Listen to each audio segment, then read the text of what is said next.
올해는 저희 교회가 출발을 이렇게 했습니다. 복음의 사람 예배자로 살게 하소서, 이런 주제로 올 한 해를 시작하였고 또 당분간 계속되겠습니다. 한번 따라 하시겠습니다. 복음의 사람 예배자로 살게 하소서. 예배자로 살게 하소서. 이 주제가 왜 중요하냐 하면 우리 예수 믿는 사람의 정체성이 이 안에 다 있기 때문입니다. 우리가 누군가, 예수 믿는 우리는 누구인가? 우리는 복음의 사람이어야 합니다. 그냥 교회 다니는 사람, 종교인, 그런 어떤 명목상의 그리스도인이 아니고 복음의 사람이어야 한다. 이 속에는 깊은 의미가 있습니다.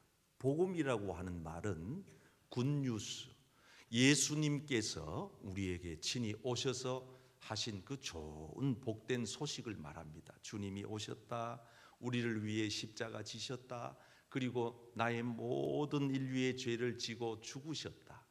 죽으신 그분이 다시 사셨다. 그 다시 사신 주님이 부활 승천하셨다가 다시 우리를 위하여 이 땅에 오신다는 이 예수님의 생애를 우리는 복음이라고 하는데, 이 복음을 나의 메시지로 받아들인 사람, 다시 말하면 성령으로 인하여 거듭난 사람들을 가르쳐 우리는 복음의 사람이다, 이렇게 얘기를 합니다. 그래서 금년 한 해 우리 교회의 온 성도님들은 온전한 복음의 사람들이 다 되시기를 진심으로 축복합니다. 교회만 다니는 사람으로 만족하지 말고 예수 안에, 복음 안에 십자가 복음이 나의 복음이 되는 그런 한 해가 돼야 하겠습니다. 그리고 또 하나 중요한 것은 예배자로 산다는 겁니다. 복음의 사람, 하나님의 사람, 예수 십자가의 보혈로 죄 사함 받고 거듭난 사람들은 이 땅에 사는 날 동안 우리는 예배자로 산다는 겁니다. 그래서 우리가 예배를 드릴 때마다 인내송으로 드리는 이 찬양 가사를 한번 보세요.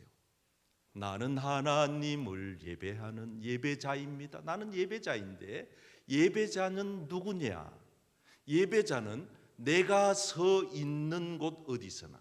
이 가사가 매우 중요합니다. 내가 서 있는 곳 어디서나, 성전 안에서만 아니라 집에서도 회사에서도 우리의 삶의 모든 영역에서, 그래서 우리는 그곳이 베델이 되게 하고 내가 서 있는 곳 살아가는 생활의 전 영역을 예배하는 자의 마음으로 살아갈 때 그런 사람을 진정한 예배자라 하고, 그러한 예배를 우리는 아벨이 드린 예배로, 하나님이 받으시는 예배로, 하나님이 연락하시는 예배로, 참 예배자로 우리가 하나님 앞에 올 한 해 그렇게 살아가기를 축복합니다. 그래서 우리가 이런 예배자로 살아가기 위하여 먼저 꼭 아셔야 될 것이 있다 그랬는데, 그게 바로 예배가 뭐냐는 거예요.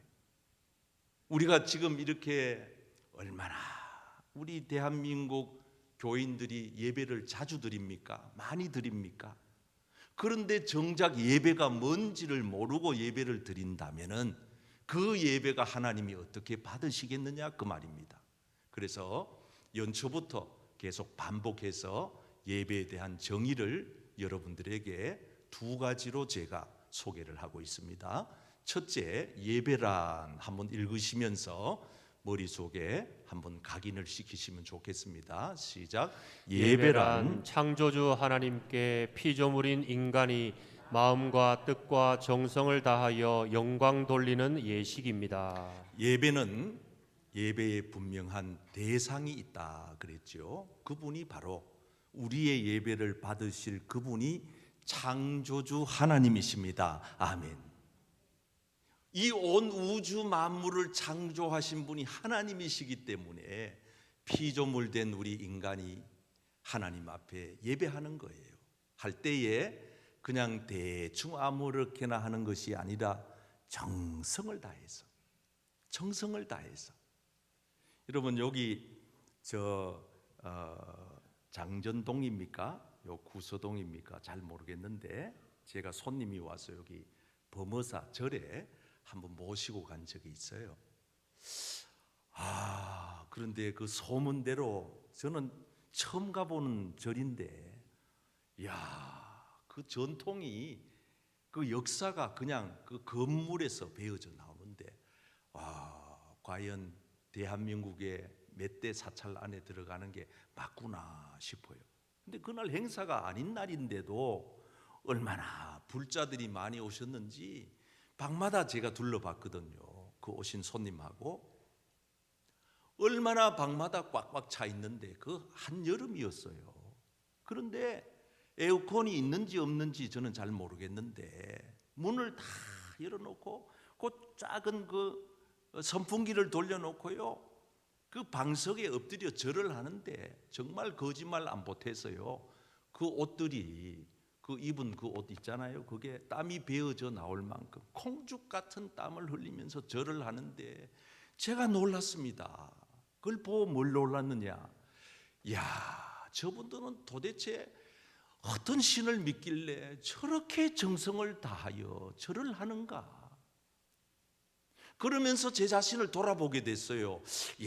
나는 평생 예배하는 예배자로 사는, 예배를 집례하는 목사요, 예배를 드리는 예배자인데 내가 과연 정말 하나님 앞에 저렇게 정성을 다하여 예배를 드려 본 적이 몇 번이나 되는가. 그날 저는 많은 걸 느꼈습니다. 여러분, 그렇습니다. 오늘 저와 여러분들이 드리는 이 예배가 세상에 믿지 않는 사람들이 사신 우상 앞에 손을 빌면서 그렇게 정성을 모아서 하는 어떤 그런 예식이 아니라 살아계신 하나님 앞에 드리는 예배라고 한다면 여러분들의 온 마음과 정성을 다 기울여 살아계신 그분 앞에 온전한 예배를 드리는 그런 예배자들이 다 되시기를 축복합니다. 축복합니다. 자, 두 번째, 이제 오늘 말씀을 이어갈 텐데, 예배란 하나님 앞에서입니다. 한번 읽어보실까요? 시작. 예배란 하나님 앞에서 자신을 굽히고 경배드리는 행위입니다. 한번 따라 하실까요? 하나님 앞에서. 하나님 앞에서. 자, 이것이 중요한 예배의 의미입니다. 우리는 사람 앞에 드리는 시간이 아니에요. 이 예배의 시간은 온전히 하나님 앞에 드리는 시간이고, 예배자는 세상에 나가서 살 때에도 하나님을 상대하여 사는 자지, 사람을 상대해서 이 눈치 저 눈치 보고, 사람이나 보고 사람의 눈치나 보고 환경 보고 세상 그런 풍속을 따라 사는 이가 아니에요. 그래서 우리가 이 말라기 시대의 예배 형편을 살펴보면서 정말 하나님이 원하시는 예배자는 어떤 예배자인지, 그리고 하나님이 정말 받으시는 예배 단 한 번, 내 일생에 단 한 번이라도 하나님 앞에 예배다운 예배를 어떻게 하면 드릴 수 있는지 우리가 말씀을 통해 함께 은혜를 나누고자 합니다. 첫째로, 예배자로 살아가려면 다 같이 한번 읽겠습니다. 시작. 예배자로 살아가려면 입술로 하나님을 영화롭게 해야 합니다. 아멘. 자, 이제 저를 보고 한번 따라합니다. 입술로 하나님을 영화롭게 해야 합니다. 영화롭게 해야 합니다. 우리의 입술로 하나님을 영화롭게 하는 예배자, 이 굉장히 중요한 말씀의 의미예요. 구약 시대에 이스라엘 백성들의 예배 타락은 이 입술로부터 시작이 된 거예요. 사람의 죄는 이 입에서부터 시작이 돼요. 하나님은 그 하나님이 택한 백성들의 그 입술을 지켜보고 계세요. 우리의 입을 통하여서 하나님 앞에 나타내는 그 언어가 어떠하냐에 따라서 하나님이 영광을 받으시기도 하고 마음이 아프시기도 합니다. 오늘 본문 17절 말씀에 하나님이 이렇게 말하고 계시지요. 너희가 말로 여호와를 괴롭게 하고도, 그랬습니다. 우리는 말을 가지고 하나님을 괴롭힌다는 거예요. 그러니까 이스라엘 백성들이 이렇게 반문하는 것입니다. 우리가 어떻게 여호와를 괴롭혀 드렸습니까? 시치미를 뚝 떼는 말을 하는 거예요. 말끝마다 하나님 마음을 아프게 해놓고 말이죠. 여러분 그런 경우 많잖아요. 우리는 생각지도 못하고 내뱉은 말이 상대방에게는 비수가 돼가지고 깊이 꽂혀서 30년이 지났는데도 그 말로 입은 상처를 치유받지 못해서, 그래서 그 감옥에 갇혀서 불행하게 사는 이들이 꽤나 됩니다. 그래서 몸의 상처는 시간 가면 낫지만은 마음의 말로 입은 상처는 오래 간다 하잖아요. 그럼 이스라엘 백성들이 하나님을 말로 괴롭혔다고 하는데 3장으로 넘어가면 구체적인 그 괴롭힌 말의 종류가 나옵니다. 자, 첫 번째 14절, 하나님을 섬기는 것이 헛되다고 말했다는 거예요. 하나님 믿어봤자 아무 소용없는데 뭐 교회 댕겨봤자 11조 해봤자 교회 봉사해봐도 아무 소용없더라. 이거 하나님 대단히 가슴 아파하는 말입니다. 이거 우리가 조심해야 돼요. 또 15절, 교만한 자가 복되다 하며, 아니 그냥 교만하게 살아도 복만 받고 잘 살던데, 이런 뜻입니다. 하나님을 시험하는 자가 화를 면한다. 우리식으로 풀이하면 하나님 안 믿어도 벌 받지 않는다, 뭐 이런 얘기예요. 제가 한번 풀어서 설명을 해놨잖아요. 이런 얘기예요. 그러니까 여러분 이번 명절에도 우리가 하나님을 영화롭게 하는 예배자가 되려면요, 여러분들이 입술로 하나님께 범죄하면, 죄 지으면 안 돼요. 한번 보실까요? 우리가 하루 종일 쓰는 말, 제가 이 마귀 사탄이 우리를 가지고 놀 때 사용하는 말이 너무 많더라고. 그래가지고 막 적어보니까 이거보다 더 많아요. 사실은 이런 말은 하면 안 되는 거예요. 이번 명절 때도 여러분 가족들을 모처럼 많이 만나지 않습니까? 그런데 이런 말을 내뱉어 놓는다 그러면 그래서 또 상처받고, 아이씨 다음번에 내가 명절 때 집에, 고향 집에 가나 봐라, 이러고 말입니다. 다 섭섭하게 해가지고 등 돌리고 얼굴 붉히고 그래 또 헤어진단 말이에요. 혈육 시간에 모처럼 만에 이 어려운 참 각박한 시대에 우리가 부모, 형제, 친척, 이웃을 만난다고 한다면은 기왕이면 여러분들 만나셔서 많은 덕담을 하고 축복하고 칭찬하고 격려하고 복음을 전하고, 특히 또 2030 세대들 우리 집에도 있습니다만은 우리 부모님들 잘 새겨 들어보십시오. 직장은 언제 갔냐, 시집은 언제 가냐, 연봉은 얼마나 받냐, 사귀는 사람은 있냐, 이런 것들은 절대 묻는, 아주 금언으로 삼으세요. 금기어예요. 묻지 마요.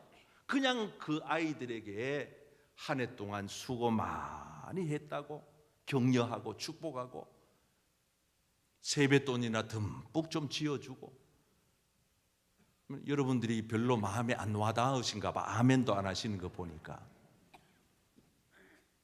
남이 들어서 유쾌하지 않는 말은 하지 않는 거예요. 언제 하나님이, 언제 예수님이, 언제 성령님이 우리에게 상처받는 메시지를 준 적이 어디 있습니까? 간음하다가 현장에 잡혀온, 머리채 끌려온 그 여자에게도 예수님이 나도 너를 정죄하지 않을게, 다시는 가서 이런 실수하지 말라고 어깨를 다독여주고 격려해주고 위로해주잖아요. 저 뽕나무 위에 올라가 있는 삭개오를 향하여 세상 사람들이 다 손가락질을 하였지만은 예수님은 삭개오야 내려오너라, 내가 오늘 너의 집에 함께 가고 싶구나. 세상 사람들이 조롱하고 멸시하고 손가락질하던 그 삭개오의 집에 들어가서 한없이 격려하고 한없이 축복을 쏟아내니까 삭개오가 뭐라고 얘기합니까? 주님, 내가 남의 것 혹시 토생한 것 있으면 돌려줄게요. 내 재산 나누어 줄게요. 불쌍한 사람 도와줄게요. 놀라운 구원의 역사가 그 가정에 일어나지 않습니까? 여러분들이 이번 명절에 가셔가지고 이런 예배자가 되신다면은 여러분 가정이 살고 여러분 자녀들이 잘 될 줄 믿습니다. 옆 사람에게 한번 축복해 줘봐요. 그동안 수고 많이 하셨습니다. 올해도 다 잘 될 겁니다.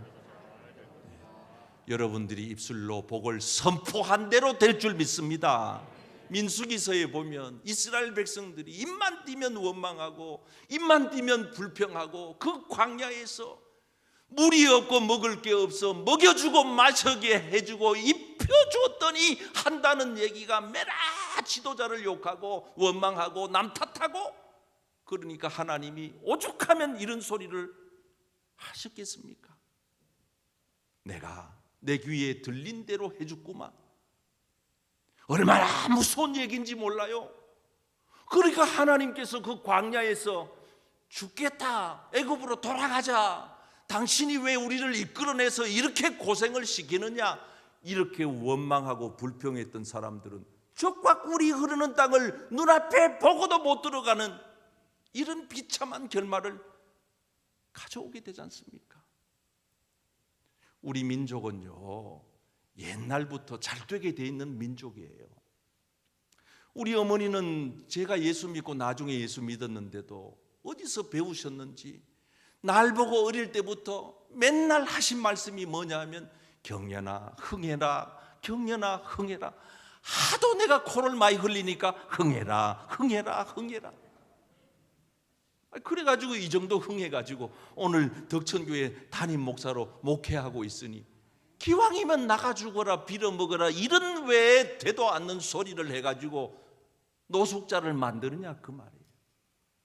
미국의 교도소에 들어가 있는 90% 이상의 사람들이 조사를 해봤더니 어린 시절에 모두 다 부모에게 폭언, 좋지 못한 말을 들었는데 너는, 너 같은 인간은 교도소 갈 놈이야, 이 얘기를 들은 사람들이 전부 교도소에 와 있더라는 거 아닙니까?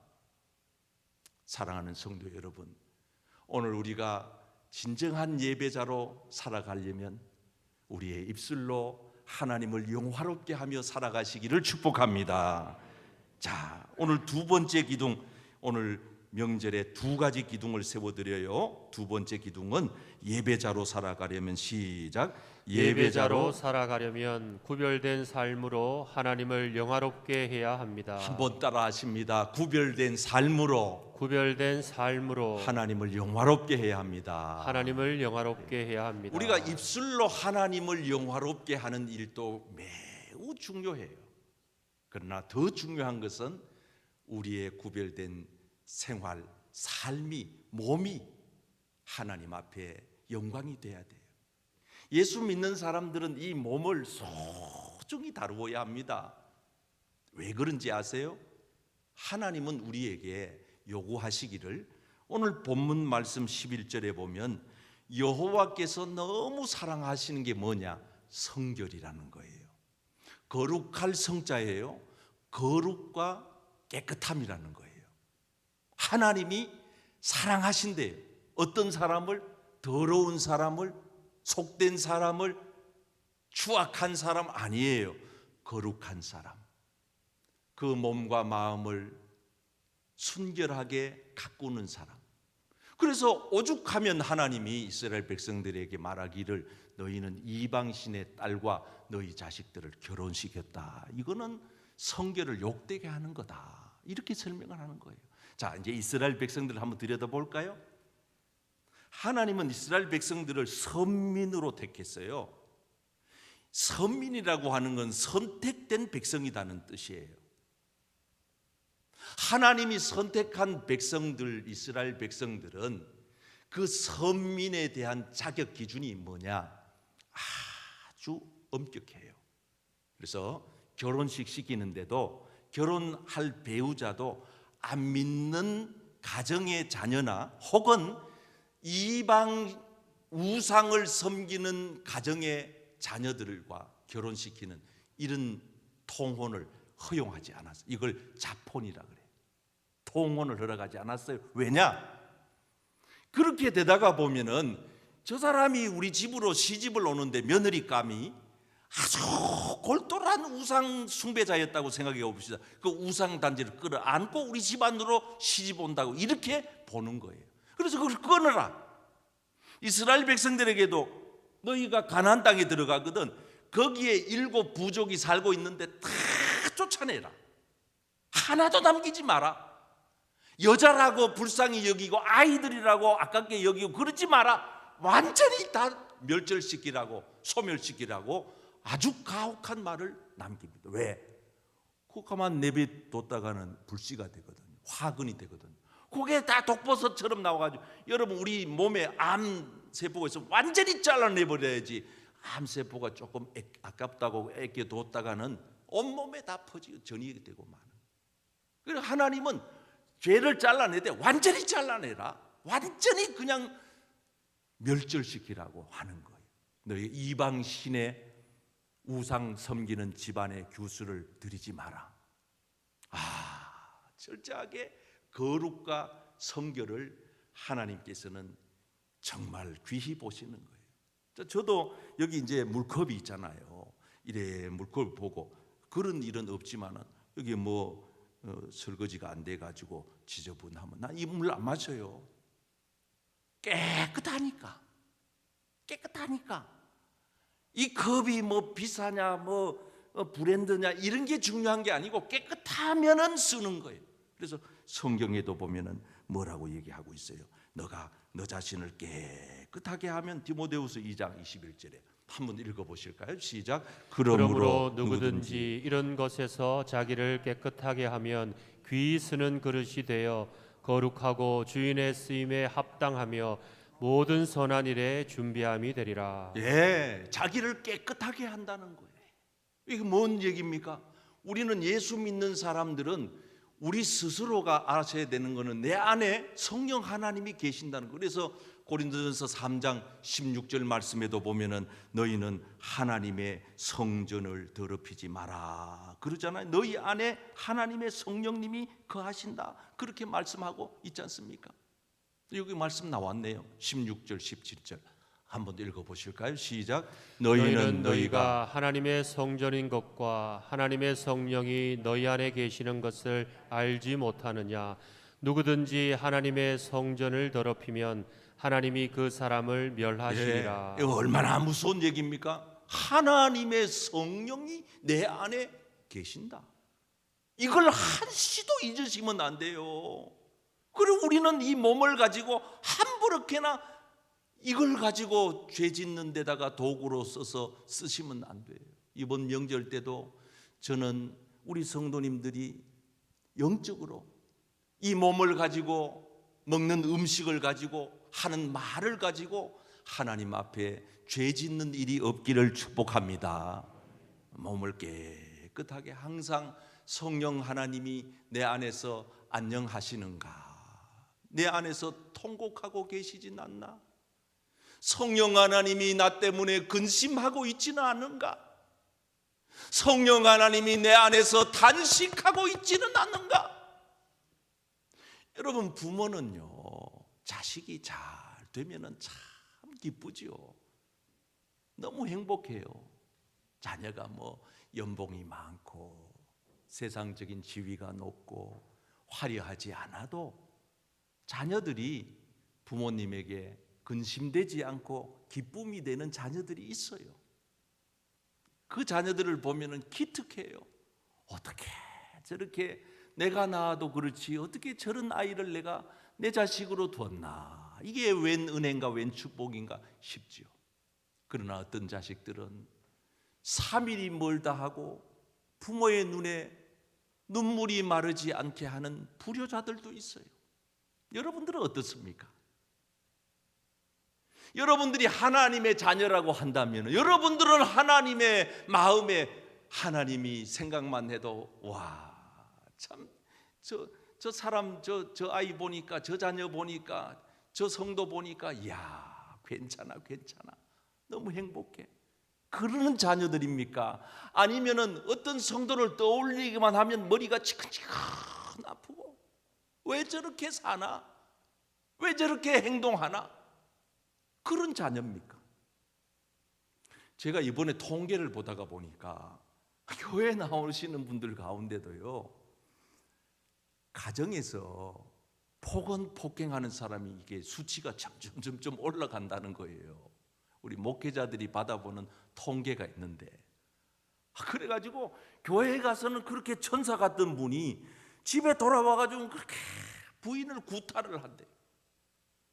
그래가지고 요즘같이 이 마스크라도 끼니까 다행이지, 이거 마스크 벗으면은요 얼굴이 막 멍이 들어가지고 오는 교인들도 있고요, 마지 못해 사는 분들도 있고, 집에 들어가기가 싫다는 거예요. 자녀들이 하도 이중적인 위선적인 그런 행태를 부모가 보이니까 자녀들이 사이코패스로가 돼버리고 만다는, 이게 굉장히 큰 문제입니다.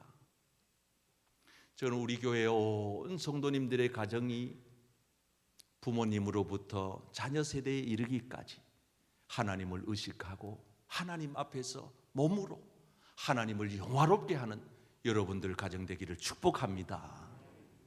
다니엘은요, 어린 시절 15살 때 바벨론의 포로로 끌려가요. 그로부터 80세가 되기까지 포로 생활을 이어가는데, 그 바벨론의 그 왕을 여러 대에 거쳐가면서 그가 이 섬기는 자리를 지켜내는 인물로 유명합니다. 그런데 이 바벨론에 가서 이 자기를 신앙을 지킨다고 하는 것은 참 어려운 일이지요. 남의 나라에 가서 신앙 지켜내기가, 그것도 남의 풍속, 남의 종교가 있는 거기 가가지고, 우리가 저 이슬람에 가가지고 기독교 교회를 건축하고 신앙생활 하기란 너무 어렵잖아요. 사실 그렇습니다. 근데 지금 이슬람은, 내가 그저께 들었는데 대구에 어마어마한 지금 이슬람 사원을 지금 대구시에서 뭐 허가를 해줬다나, 그 도심 안에다가 이슬람 사원을 허가를 내줘가지고 이게 지금 기독교의 일파만파로. 이야, 도대체 우리나라 기독교가 이슬람 국가에 가가지고 교회 세운다 그러면 가만 내비두겠어요? 발도 못 붙이게 할 겁니다. 근데 우리는 지금 그게 거의 통과가 됐나 봐요. 가슴이 아파요, 정말. 기독교가 이게 덩치만 컸지 뭔 힘이 있는가? 기도밖에 안 나와요. 기도밖에 안 나와요. 여러분 어떻습니까? 우리가 정말 남의 나라에 가가지고 신앙 지켜내는 건 너무 어렵잖아요. 그런데 다니엘은 그 어린 것이 가가지고 하나님 앞에 다짐을 하는 거예요. 하나님, 저는 왕이 주는 음식과 포도주 먹고 나를 더럽히지 않을래요. 이게 벌써 다니엘이 축복받은 이유입니다. 내 몸 더럽히지 않겠다. 나는 뭐 그까짓 거, 어떤 분들은 막 술, 담배 해도 됩니까 안 됩니까 따지는데, 하시라고요. 나한테 묻지 말고 하고 싶으면 하라고요. 담배 그냥 한 가지 피우지 말고 콧구멍으로 끼워가지고 세 가지를 피워도 돼요. 문제될 거 없어요. 중요한 것은 그것이 하나님께 영광이 되느냐 그 말이에요. 내 몸에 이로우냐 그 말이에요.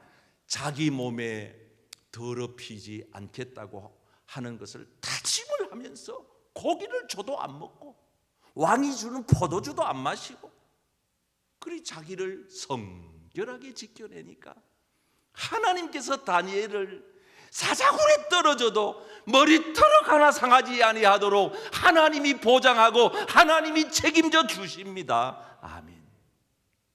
요셉은 어땠어요? 요셉도 남의 집에 종으로 끌려가가지고 그 억울한 누명 뒤집어 쓰고, 보디발의 아내가 그렇게 유혹을 하고 못 살게 굴고, 눈만 뜨면 요셉아 자자, 요셉아 자자 그러니 요셉이 정신을 못 차려도 한참 못 차릴 텐데, 요셉이 하나님 앞에 있으니까 어떻습니까? 요셉이 거절을 잘해야 돼. 뭐 회사 사장님이 술 한 잔 주면서, 아이고 과장, 김 과장 한 잔 먹어이. 요즘 교인들도 다 먹는다며, 장로도 먹고 목사도 먹는다며. 그럴 때 거절을 잘해야 돼. 거절을 딱 하면서, 주인이 나한테 모든 걸 맡겼지만은 당신은 나에게 허용되지 않았어. 왜? 그건 주인의 아내이기 때문에. 그러면서 요셉이 자기를 지켜낸 가장 중요한 신앙적인 지주가 되는 말씀이 뭡니까? 내가 어찌 이 큰 악을 행하여 하나님 앞에, 이게 코람데오라고 하는 단어예요. 하나님 앞에, 한번 따라해 보세요. 하나님 앞에 하나님 앞에 죄를 짓겠습니까? 죄를 예, 짓겠습니까? 우리가 사람 눈치만 보고 살면은요, 죄 많이 지어요. 요 가보세요, 여기요. 요 육호 앞에 가보세요. 그 질비하게 늘어서 있는 숙박시설, 수많은 유흥시설, 그런데 가보면은요, 사람 눈치만 보면서 죄 짓는 사람이 얼마나 많은지 몰라요. 사랑하는 성도 여러분, 우리는 하나님 눈치 보고 살아가는 저와 여러분 되시기를 축복합니다. 그래서 이번 명절 우리가 예배자로, 첫째, 입술로 하나님을 영화롭게 하고, 우리의 구별된 삶을 통하여 하나님께 영화롭게 하여서 우리 모두가 예배자로 승리하는 이번 명절이 되기를 주님의 이름으로 축원합니다.